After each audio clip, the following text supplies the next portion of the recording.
감독님과 배우분들 입장 부탁드립니다. 네, 이혜영 배우님부터 입장하고 계시고요. 안쪽 끝자리부터 앉아주시면 감사드리겠습니다. 네, 안쪽 끝자리부터 부탁드립니다.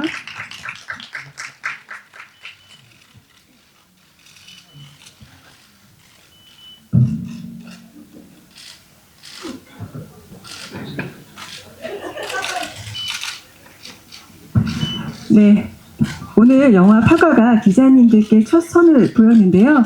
네, 소감과 인사 말씀 부탁드립니다. 이혜영 배우님부터 소감과 인사 말씀 부탁드릴게요. 어떻게 영화 재밌게 보셨어요?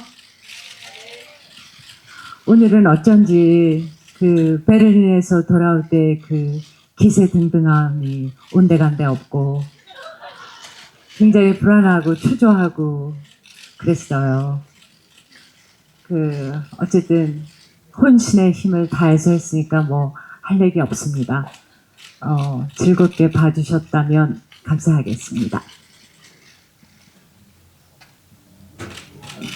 네, 김성철입니다.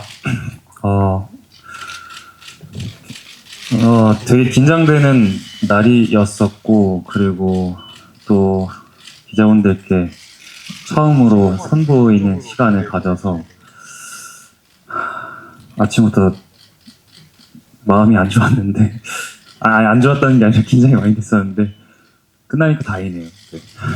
아무튼, 재밌게 봐주셨으면 좋게 잘 리뷰를 남겨주시면 감사하겠습니다. 감사합니다. 네, 안녕하세요. 강 선생 역할을 맡은 연우실입니다. 오늘 이렇게 저도 언론 시사를 통해서 처음으로 영화를 관람했는데요. 처음에 준비하려고 했던 그 마음 그대로 그런 마음가짐이 그래도 잘 담겨 있는 것 같아서 너무 뜻깊게 봤습니다. 오늘 이렇게 자리해 주셔서 감사합니다. 네, 안녕하세요. 신시아입니다. 저도 오랜만에 이렇게 영화로 인사드리게 돼서 너무 기쁘고 이 자리에 있는 것만으로도 너무 감사하다는 생각 들고요. 보러 와주셔서 너무 감사드리고 또 좋은 말씀 많이 해주셨으면 좋겠습니다. 감사합니다. 네, 화가 연출한 민교동이고요. 오늘 처음으로 한국 관객들과 이렇게 만나는데요. 이 시간을 위해서 참 긴 시간 우리가 열심히 달려왔구나 이런 많은 생각들이 이렇게 스치는 시간인데요. 재밌는 시간이었길 바라고 또 얘기 잘 나눠보면 좋겠습니다. 고맙습니다. 네, 감독님과 배우분들 인사 말씀 잘 들었습니다. 이제부터 기자님들 질문 받는 시간 갖도록 하겠습니다. 손 들어주시면 저희 스텝이 마이크 드리도록 할게요. 네, 마이크 전해드리겠습니다. 네.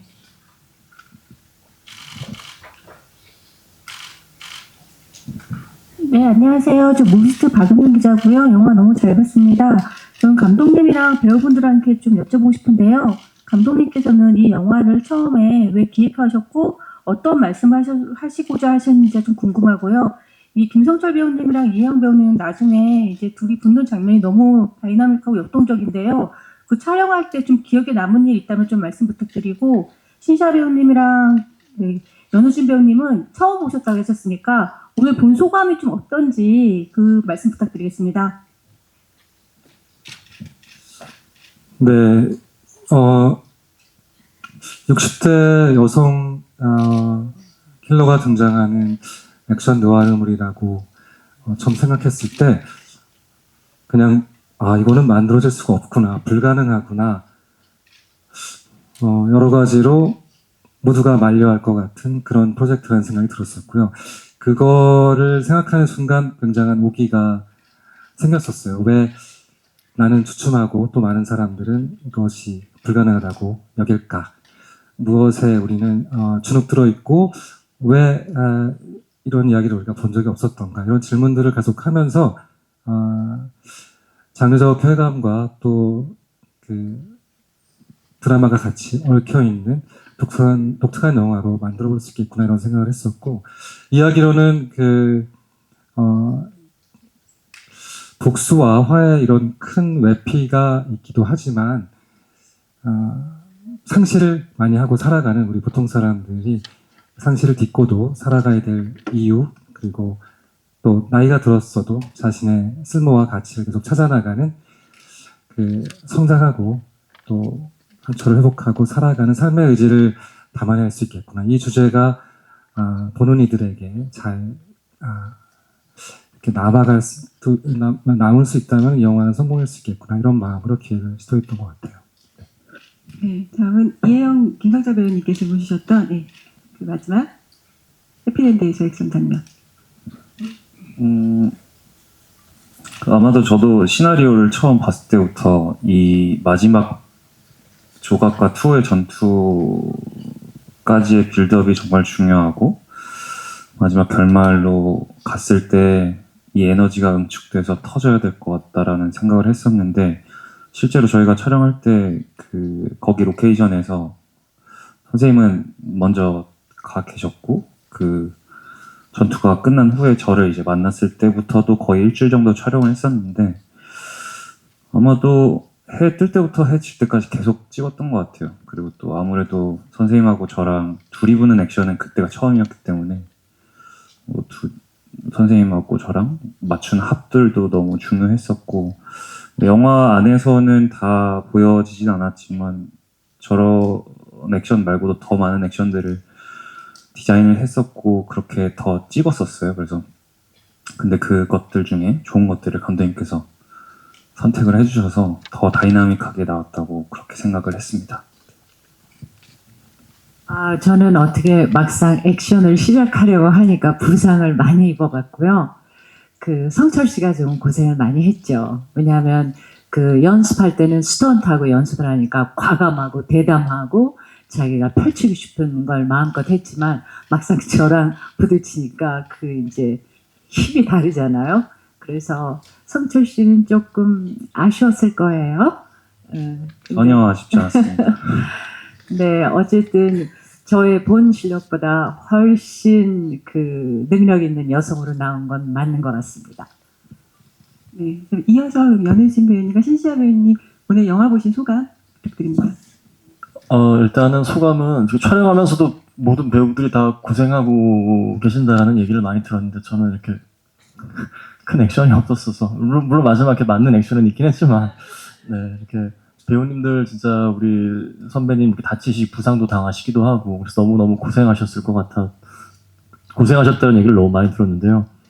그런 결과물이 이제 영화에 잘 녹아들은 것 같아서 너무너무 기쁘고요. 저 같은 경우는 처음 참여하게 되면서 그래도 우리 영화가 굉장히 힘이 있고 액션도 중요하지만 본질적으로 건드는 그 정서적 교감에 있어서 제가 큰 축을 담당하고 있다라는 생각이 들었어서 저는 이제 그런 역할을 조금 충실히 잘 이행해야겠다라는 생각을 갖고 작품에 임했던 것 같아요. 그래서 선배님들이 어떻게 찍고 계셨는지 잘 몰랐지만 일단 감독님과 계속 얘기를 통해서 밸런스를 잘 맞추려고 했던 것 같고 그런 노력과 감독님의 디렉팅이 이렇게 고스란히 잘 담긴 것 같아서 너무너무 만족스럽고 선배님들 더 너무너무 고생하셨습니다. 저도 이제 과거의 시간대에서만 계속 연기를 해왔어서 현재 일어나는 일들에 대해서는 현장에서 거의 보지를 못했었는데 이렇게 이 전체적인 흐름을 다 보게 되니까 더 신기하기도 했고 뭔가 제가 진짜 커서 뭔가 그렇게 되는 듯한 느낌을 받아서 되게 좋았고요. 그리고 네, 선배님 말씀하신 것처럼 이 극이 가진 그 힘이 느껴지고 이 극이 가진 메시지들이 잘 녹아들어서 전달된 것 같아서 아주 재밌게 봤습니다. 네, 감사합니다. 다음 질문 있으신 기자님께 마이크 전해드리겠습니다. 그래서 서울신문의 김기중입니다. 이게 원작이 있는 소설이잖아요. 고병모 작가의 소설로 알고 있는데 이걸 이제 2시간 분량이 좀 넘는 그 영화로 만들면서 뭐 달라진 부분이라든가 그리고 이제 2시간이 넘는 그 상업 영화로 하려 그러면 뭐 서사나 캐릭터 이런 것들을 좀 다듬었을 테고 그리고 액션을 좀 강조한 느낌이 나는데요. 그래서 좀 중점을 둔 부분, 영화화하면서 좀 이 부분은 꼭 영상으로 좀 보여주고 싶었다. 이런 부분이 있었으면 좀 감독님께서 설명을 해주시면 좋겠습니다. 네, 원작 소설은 그 내면 심리를 만연체로 독특하게 표현한 소설로 굉장히 많은 사람들이 좋아하고 있는데요. 영화는 또 그 소설 리듬하고는 다른 문법을 취할 수밖에 없었고, 그래서 또 2시간이라는 영화적 제한, 그 물리적 제한이 사실 굉장히 크잖아요. 이야기로는 한 8부작 이야기만큼 저 트리트먼트 작업을 다 했었고, 영화에 등장하지 않는 투의 과거, 어려서부터 지금까지 20몇 년에 걸친 과거 이야기도 에피소드로 다 만들어봤고, 그 젊은 조각에서 지금 나이 든 조각까지도 그 40몇 년에 걸친 이야기도 에피소드로 다 만들어봤었어요. 강 선생도 여러 종류의 각색을 해봤었고, 여자로도 각색을 해봤었습니다. 사실 그 정도로 소설은 많은 모티브를 확장시킬 수 있는 이렇게 퍼즐처럼 숨겨진 모티브들이 많이 있었고요. 한 줄만 있어도 저는 그거를 한 에피소드로 정말 확장할 수 있을 정도로 그런 에피소드를 이렇게 찾아내는 재미가 좀 있었던 것 같아요. 영화적으로는 소설은 이렇게까지 주인공들이 자주 만나지 않아요, 사실은. 그래서 영화는 이 주인공들끼리 훨씬 많이 부딪히고, 또 현재와 과거가 동시간대, 한 시간대에 있는 것처럼 연출하는 비선형적인 플롯 구조를 좀 취했고요.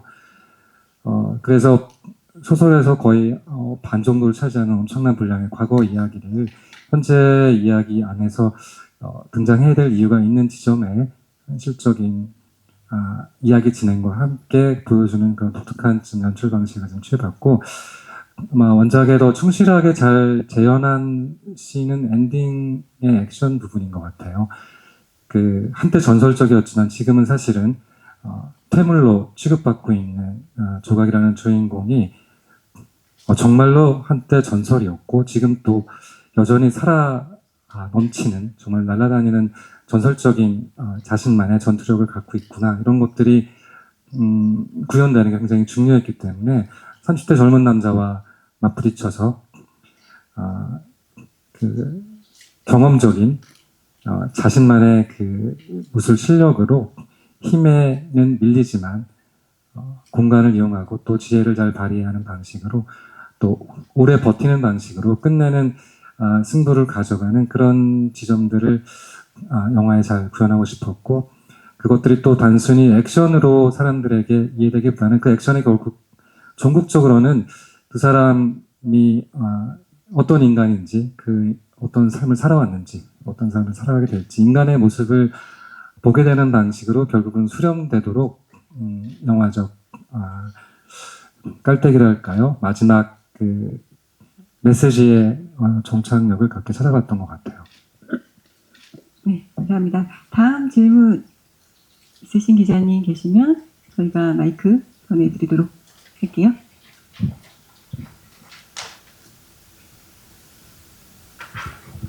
네, 안녕하세요. 저 헤럴드팝 이미지 기자인데요.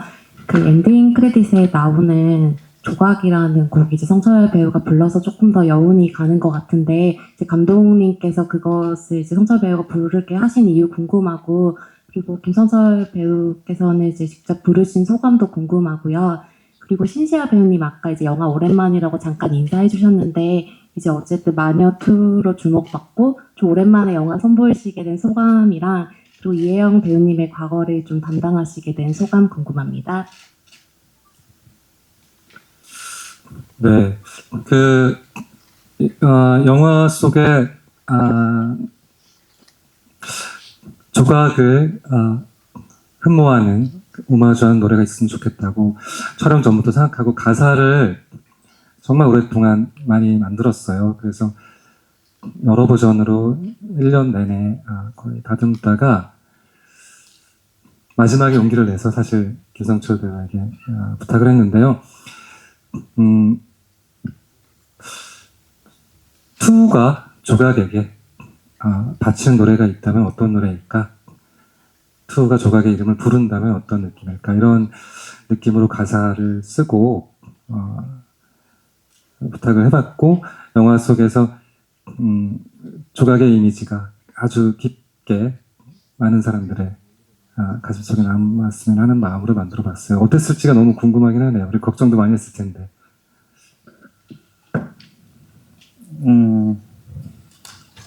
우선 가사를 봤을 때는 너무 좋다라고 생각했었고, 저는 음악의 멜로디도 중요하지만 가사를 더 중요시 여기는 사람으로서 감독님이 써주신 그 조각이라는 곡의 가사가 너무 좋았고, 근데 부르는 건 사실 굉장히 부담스러웠습니다. 굉장히 부담스러웠고, 특히나 영화의 엔딩 크레딧에 제 목소리가 울려 퍼지면 저는 그 자리에 못 있거든요, 절대로. 그래서 이게 괜찮을까? 그래서 감독님께서는 근데 그게 있으면 영화에 더 도움이 될 것 같다, 보탬이 될 것 같다라는 말씀에 용기를 좀 냈던 것 같고, 그리고 결국에 뭐 어찌됐건 투가, 저는 그 말이 제일 끌렸던 것 같아요. 투가 유령이 돼서 하는 노래야. 근데 그 말이 뭔가 너무 좋은데 해서 사실 그 한마디 때문에 했습니다. 시아 배우님. 네, 저도 그 마녀 2 이후로 오랜만에 이렇게 또 제가 너무 좋아하는 민규동 감독님 작품 참여할 수 있어서 정말 촬영 회차가 많지는 않았지만 매 회차 선물 같은 마음으로 되게 행복하게 촬영했고요. 그리고 이렇게 다시 뵙게 돼서 너무 좋고요. 사실 이혜영 선배님은 정말 저한테는 완전 레전드이자 우상 같은 선배님이신데, 제가 그런 선배님이랑 같은 작품에 또 그 어린 시절을 연기할 수 있게 돼서 책임감도 더 들었던 것 같고, 또 굉장히 영광이었고, 폐가 되지 말자는 마음으로 좀 더 저도 촘촘하게, 이제 많은 신이 나오진 않지만 그 밀도를 쌓아나가려고 많이 노력했던 것 같습니다. 네, 감사합니다. 네, 다음 질문 있으신 기자님. 네.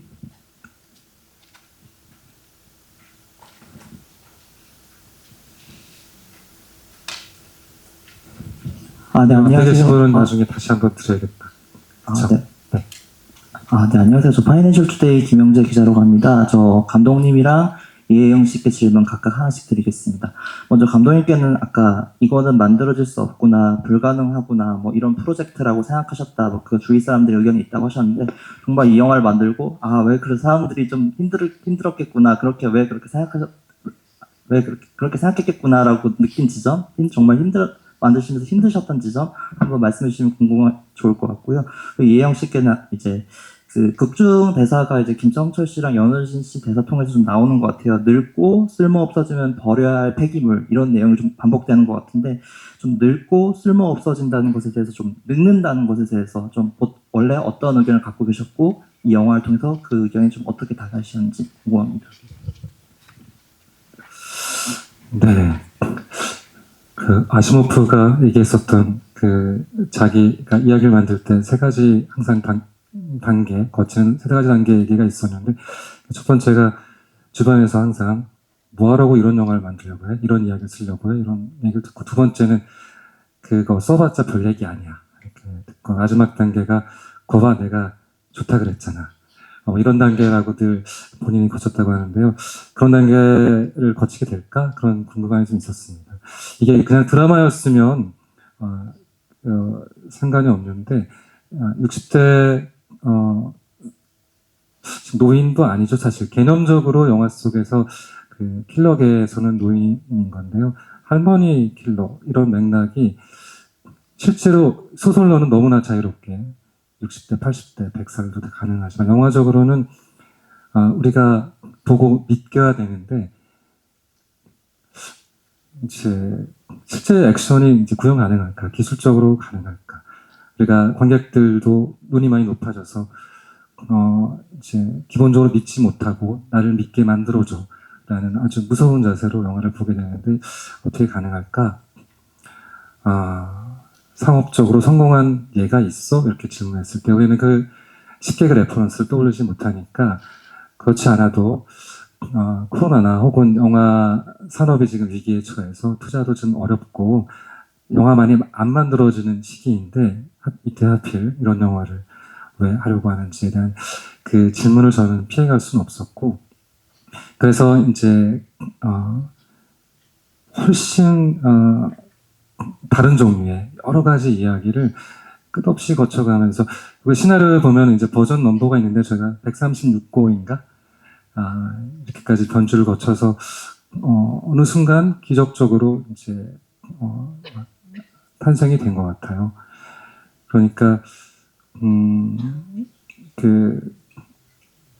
나중에 그러니까 이 영화가 만들어지고 나서는 아마 그런 생각이 들 것 같아요. 만들 수 있고 이렇게 만들어질 수도 있고 그럴 수 있지. 그 탄생은 뭐 자연스럽다고 생각할 수 있는데 저한테는 너무 기적 같고 일어나지 않을 것 같은 일이 일어난 것이고 그래서 의미도 크고 또 관객분들에게 그렇게 낯설고 새로운 어떤 SOP에 맛있는 음식 하나가 선물로 전달되지 않을까 그런 생각을 해보고 있습니다. 저는 사실 그 조각이라는 그 인물을 처음에 대했을 때 그녀의 그 능력인 것 같아요. 그 힘. 남들이 전설이라고 부르는 그 힘의 그 원천은 뭘까? 그 수수께끼 같은 그런 힘. 그러니까 저는 그 늙었다, 폐기물이다, 그건 말에 불과하고 그런 거를 생각해 본 적이 없는 것 같아요. 그러니까 그런 통념을 깬 전무후무한 인물인 것 같고요, 조각이.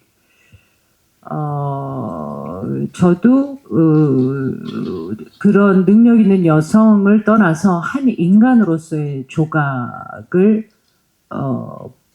보여준다고 생각을 했지 늙은 여자가 라는 생각을 안 했던 것 같아요.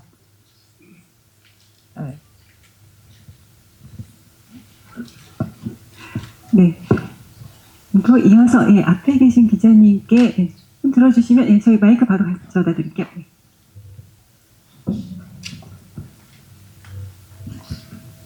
안녕하세요. 저희 스카이셀에서 이유경 기자라고 합니다.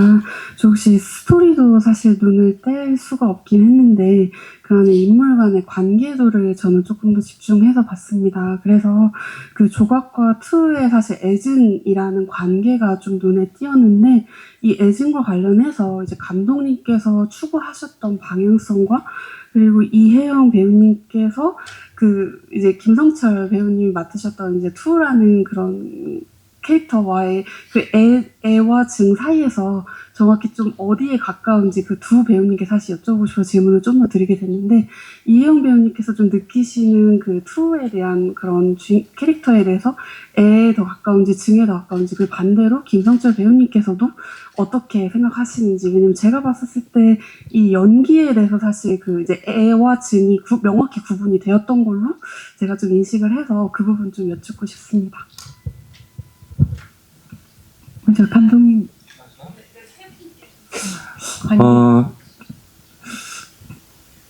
아마 그렇게 우리가 익숙한 단어로 딱 규정하기 어려운 종류의 감정들을 주고받고 얽혀있는 관계 같아요.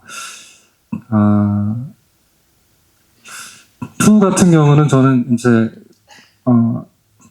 자신의 삶을 파괴한 이제 구원자를 갈망하는 인물이고 그때 성장이 멈춰서 이제 친절함을 믿지 않고 또 누군가 깊이 들어가는 것을 회피하는 이제 어떤 종류의 트라우마를 가진 인물로서 지금까지 왔고 자신을 증명하는 방식은 이제 맞설 수 있는 그 전설과 맞설 수 있는 강력한 능력을 가지는 것이 대등하게 소통할 수 있는 관계라는 강박을 가지고 있는 인물이거든요. 영화는 투의 그 미스터리를 가지고 조각과 부딪히는 이야기고 조각의 입장에서는 과거의 유산을 아주 무겁게 어깨에 지고 있는데 그 유산을 다 지금 떨쳐내고 자리에서 물러나야 될 것 같은 삶의 위기감 속에 있고 자신이 하는 일이 그리고 윤리적으로 옳은 일일까? 내가 생명이 있는 따뜻한 어떤 죄가 없는 사람조차 나는 큰 명분을 위해 그 대를 위해 서로 희생하는 게 맞는 걸까? 이런 사실 나이가 들어서 찾아온 어떤 틈이죠. 투가 말하는 그 균열 속에서 그 연민의 감정 속에 갈등하는 인물이고 그 둘의 조합은 사실은 저는 거울을 보는 느낌처럼 연출하려고 했었거든요. 둘은 굉장히 다른 맥락을 갖고 있지만 사실은 비슷한 종류의 어떤 종류의 강박 속에서 새로운 자신의 삶의 방향을 찾으려고 애쓰는 그리고 서로를 확인하는 순간 우리가 결국 같은 사람일 수도 있겠구나라는 마지막 교감을 하고 그리고 서로 가족으로 받아들이는 그런 사이가 되니까요. 보이지 않게는 그런 단순한 애증관계를 넘어서는 묘한 아주 비극적인 운명의 닮은 꼴로서 새로운 삶의 이정표를 확인하는 관계로 둘이 합쳐지면 어떨까 이런 생각을 했던 것 같아요. 네, 그럼 이어서 사실 사랑과 증오 중에 선택하라 하면 못합니다. 이거는 그렇게 1차원적으로 접근을 못했던 것 같아요. 그리고 그렇게 접근을 하지도 않았고 감독님하고 처음 만나서 대본 얘기했을 때 그럼 투우가 조각을 찾기 전 25년은 어떻게 살았을까요? 그러면서 저희가 막 서로 막 이런저런 설정을 많이 해봤어요. 소설에는 안 나오는 어떤 얘기들 우리 영화에 더 잘 어울릴 것 같고 근데 그걸 하나씩 적고 저는 상상을 많이 하니까 상상을 하다 보니까 이 정신은 붕괴되더라고요. 절대 어떤 1차원적인 어떤 감정으로 인해서 동력을 생기는 게 아니라 어떤 목표가 생겨버린 것 같아요. 난 이 사람 찾겠다라는 어떤 목표. 그래서 찾았을 때 나를 알아보지 못한다는 거에 대한 증오나 혹은 이 사람을 사랑한다라는 감정보다는 그 목표에 지금 도달을 했는데 내 마음은 공허하고 이 채워지지 않는 것을 계속해서 영화 내내 채우려고 하는 것이 투의 캐릭터라이징이라고 저는 생각했고 덧붙여서 조각이 투를 바라보는 그 시선 자체가 언제나 긍정적이지 않았기 때문에 더 상처를 받고 그런 캐릭터로 설정을 했던 것 같아요. 네. 조각한테 투는 실수를 남겨둔 거죠. 실수죠. 그 애도 중도 아니었고 자기가 저지른 그 실수를 정리해야 되는 거죠. 그 오랜 세월이 지나서 그래서 끝까지 해결하는. 그래서 가족으로 맞아주신 건가요?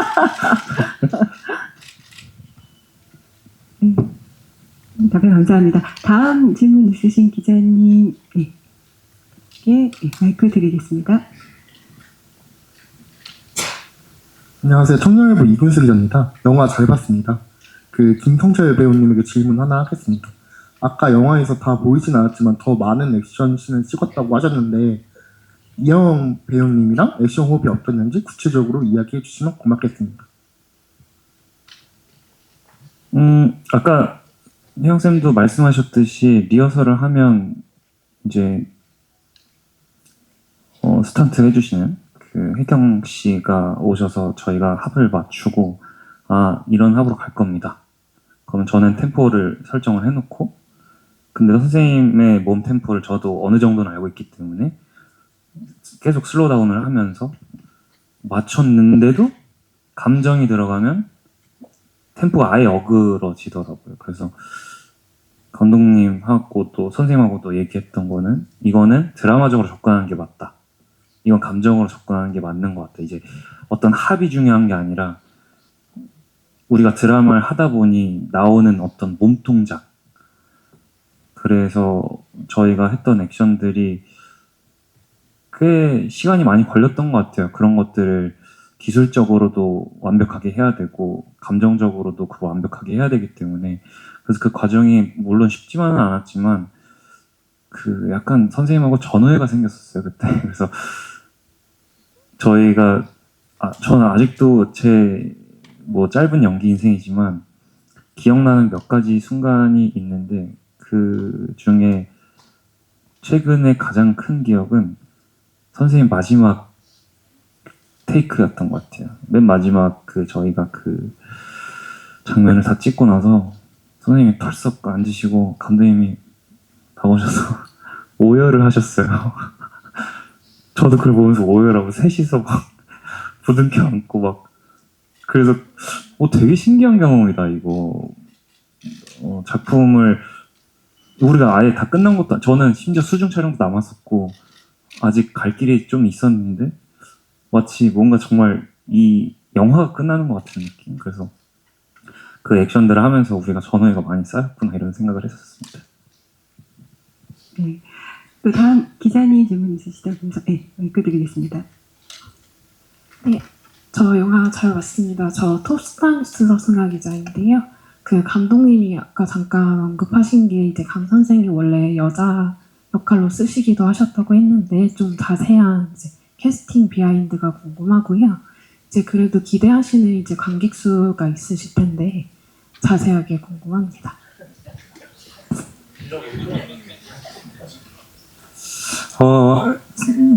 사실 이 강 선생 역할이 없으면 영화 자체가 형성이 안 되죠. 아주 암흑색의 사람들만 나오는 또 다른 종류의 이야기였을 텐데요. 판타지가 되지 않고 그 현실적인 접점을 가지고 있는, 뭔가 진짜 있을 것 같은, 혹은 내가 힘들 때 진짜 연락하고 싶은, 그러면 와줄 것 같은 그런 어떤 하드보일드한 세계가 바로 눈앞에 있다는 느낌을 주기 위해서는 강 선생 같은 사람이 너무 필요했고요. 물론 이제 조각이나 투가 거쳐온 정말 폭력적이고 거친, 맨날 죽음을 목전에 두고 늘 그것을 생각하는 사람과는 다른 계열이지만, 강 선생의 내면은 잘 아시다시피 우리의 일상이 고통과 상실과 슬픔이 사실 너무너무 매일매일 우리를 감싸 안고 우리를 힘들게 하잖아요. 그럼에도 불구하고 힘을 내고 살아가고 있으니까. 그래서 강 선생도 겉으로는 소시민적인 일상을 누리고 있지만 사실은 유사가족으로 장모님을 모시고 사는 가족이 밤마다 일을 하는 페이닥터로 일하고 있고, 그래서 조각과 맞섰을 때 전혀 뒤지지 않는 다른 종류의 슬픈 에너지를 갖고 있는 사람이어야 되고, 그런 캐릭터로 조각이 전혀 준비되지 않은 상태에서 조각이 흔들려야 되고, 그것이 믿겨야 그것이 투를 또 흔들고, 그것이 톱니바퀴처럼 세 개의 삼각형이 막 굴러가면서 예측치 못했던 서사를 만들어내는 그런 맥락이 될 수 있을 것 같았어요. 그런 면에서 너무 중요했고, 말했듯이 조각과 투가 어떤 세계에 있는지를 목격하지 못하면서 그 세계를 상상하면서 묘한 긴장감을 또 느끼면서, 또 이미 아내의 죽음을 맞닥뜨렸고 그 경험한 내공으로 인해서 또 조각 앞에 전혀 쫄지 않고, 그래서 조각을 더욱더 흔드는 그런 좀 보기 드문 묘한 캐릭터 연기를 잘 해낸 것 같아서 너무 좋고 고마웠고, 그래서 저는 강 선생 캐릭터가 사실 제일 좋아요. 여의사까지 갔었던 거는 사실 이게 처음 끝까지 완전 서울에서 부산까지의 추격극도 만들어 봤었고, 과거가 하나도 없는 이야기도 만들어 봤었고, 또 강 선생이 보건소에서 일하는 사람도 해봤었고, 여자의사라도 만들어 봤었고, 코미디도 만들어 봤어요. 잘 믿기지 않겠지만. 예. 그래서 각종 장르와 이야기와 설정들을 갈 수 있는 곳까지 다 가보고, 사실 원작의 에센스로 다시 많은 부분이 들어오면서 물론 여기 이제 원작에 없었던 반전이나 그다음에 추가적인 인물이나 이런 것들이 다시 더 생겨났고 강 선생을 둘러싼 투어와 조각의 대결도 원작과는 다른 방식으로 전개되는 이야기로 가보게 됐죠. 그나마 지금 만들어져서 이 정도 다행인데 아마 더 나중에 만들어졌으면 이제 계속 또 바뀌어가지고 강 선생이 좀비였을 수도 있고 뭐 이제 또 갈 수 있는 데까지 또 많이 가봤겠죠. 이 정도에서 멈춘 것도 너무 다행인 것 같아요. 네, 그렇습니다. 그리고 질문이 하나 예상 관객 수는 예상 관객 수 한 번도 맞춰본 적이 없어가지고 그거는 우리 여기서 제일 젊은 우리 신시아 배우가 젊은 나를 가리키는 거야? 제일 젊은이라고 하면 맞출 수 있을 것 같아요. 공약도 걸어주시고 해보세요. 네. 네. 많이 봐주시면 너무 좋잖아요, 감독님. 맞죠? 그쵸? 그러면, 네. 그래도 300만 이상 봐주시면 얼마나 좋을까, 이런. 왜냐면 진짜 정말 진심과 최선을 다해서 만든 영화니까요. 한 번씩 궁금해 해주시고 봐주셔서 300만이 됐으면 좋겠다는 바람이 있습니다. 소박하다. 우리 그 거룩한 밤의 마동석 배우는 900만. 그래서 300만이 500만이 되고 500만이 900만이 되는 첫 주에? 화이팅! 네. 그 다음 질문 있으신 분이 마지막 시간 관계상 마지막 질문 받겠습니다. 안녕. 네, 여성조선 이지은 기자입니다. 그 연우진 배우님께 질문 드리고 싶은데요. 일단 두 킬러 사이에서 고생을 정말 많이 하셨고 또 아이라는 지켜야 할 소중한 존재가 있는 아버지라는 역할을 맡으셨는데 이렇게 작중에서 아버지라는 역할로 연기하신 그런 소감이 궁금합니다. 네.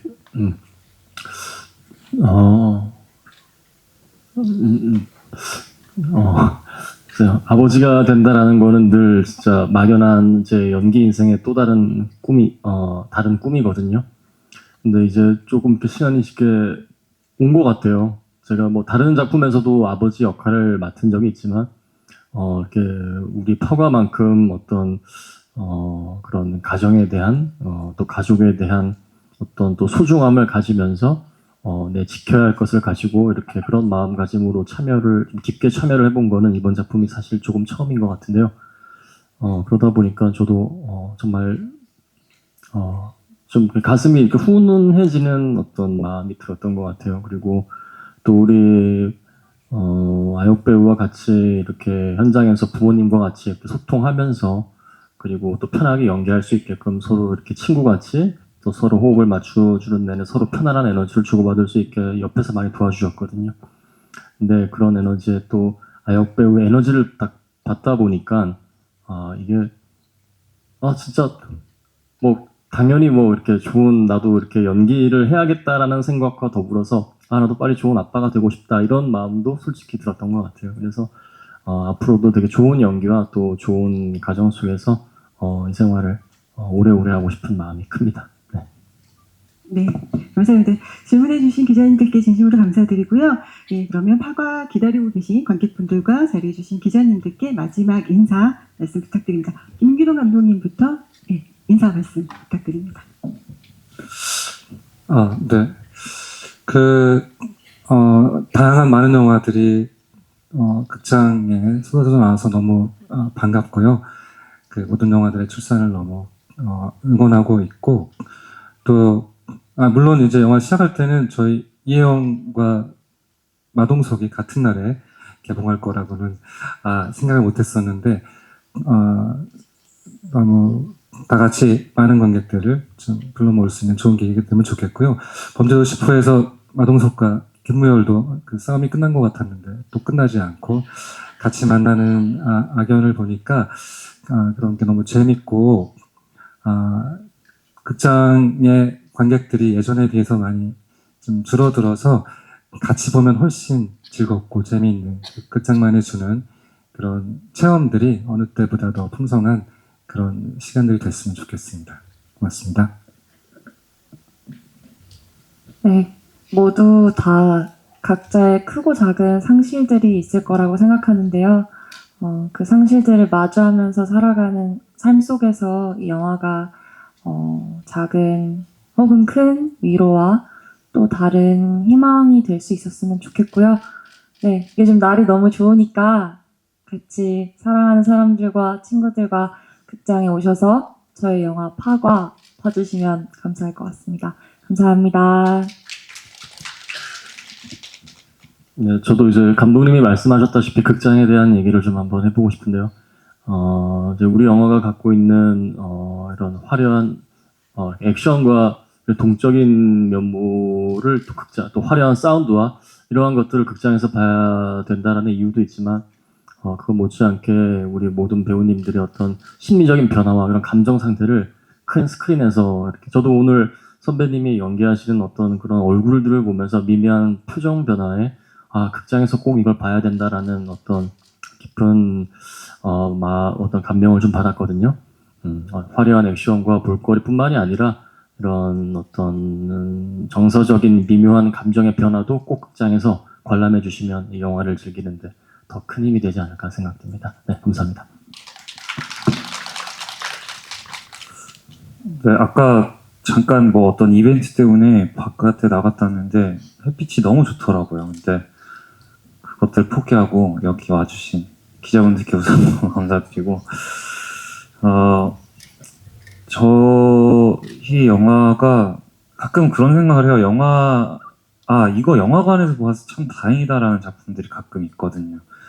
물론 많은 영화들이 그렇겠지만 저희 영화는 아무래도 음악적인 거나 혹은 선생님의 어떤 그런 미묘한, 형이 말한 대로 미묘한 표정 변화들이 스크린 속에서 보여지는 것들이 정말 크게 와닿았다고 저는 믿기 때문에 관객분들께서 파과가 끝나기 전에 많이 찾아와 주시고, 또 극장가가 좀 많이 살아남았으면 좋겠습니다. 지금 1000만 관객이 안 된 지 1년이 넘었다고 들었는데, 뭐 1000만을 떠나서 그냥 극장에 사람들이 꽤 많아진다면 시아 씨가 얘기한 대로 400만이 되지 않을까라는 어떤 희망감을 품으면서 관객분들께 파가 많이 응원해 주시고 많이 기대해 주셨으면 좋겠다는 말씀 드리고 싶습니다. 오늘 정말 감사합니다.